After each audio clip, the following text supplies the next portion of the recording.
उमरखेड येथे chamber of कॉमर्सच्या वतीनं निवेदन 2 दिवसांपूर्वी उमरखेड शहरातील संतोष पेन्शनवर यांचे किराणा दुकान अज्ञात व्यक्तीनं ज्वलनशील पदार्थांना पेटवून टाकून दिलं होतं। अज्ञात व्यक्ती 72 तास उलटून गेली असून त्याचा तपास अजूनही पोलिसांना लागत नसल्यानं व्यापारी महासंघाच्या वतीनं उमरखेड येथील उपविभागीय अधिकारी तसेच उपविभागीय पोलीस अधिकारी पोलीस स्टेशन उमरखेड यांना निवेदन देण्यात आलंय।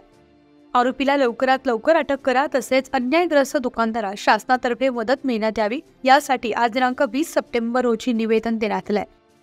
यावेळी वैभव कोडगिरवार, सतीश श्रीराम बाजवार, प्रमोद देशमुख, मनोज माहेश्वरी, प्रशांत पत्तेवार, बाळासाहेब भट्टड, दिनेश तेला, शेख इस्माईल बाळासाहेब कोडगिरवार, किशोर भंडारी, शेख उर्फ शिवाजी गावंडे, महेश पत्तेवार, वीरेन खंदारे, गिरीश पेन्शनवार, सचिन निलावार यांच्यासह अनेक व्यापारी उपस्थित होते।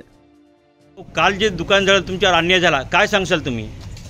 माझ्यावर जे अन्याय झाला त्या प्रकरणाला काहीतरी न्याय मिळावा आणि आम्हाला व्यापाऱ्यांना असा त्रास होऊ नये अशी प्रशासनाने जबाबदारी घ्यावी आणि माझी जी नुकसान झालेली आहे ती प्रशासनाने नुकसान भरपाई करून देण्यात यावी आणि भविष्यामध्ये काहीतरी प्रोटेक्शन आवश्यक आहे। जी घटना घडली त्या संदर्भामध्ये भविष्यामध्ये प्रशासनाने काळजी घ्यावी।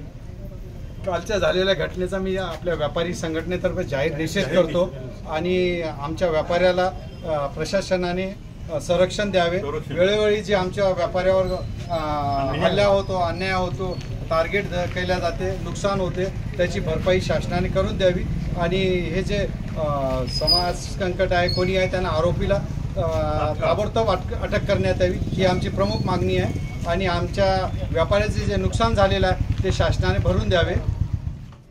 न्यूज 15 मराठीसाठी प्रतिनिधी किरण मुक्कावार, उमरखेड, यवतमाळ।